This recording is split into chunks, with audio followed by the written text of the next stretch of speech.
জেলখানার সম্বল থালা বাটি কম্বল এছাড়া অন্য কিছু মেলে না মা।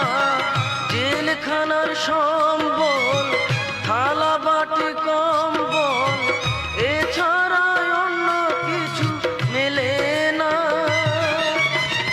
সকাল আর সন্ধ্যায় দুইটি রুটি দেয়, রুটি খেয়ে পেট ভরি না মা। আমি বন্দি কারাগারে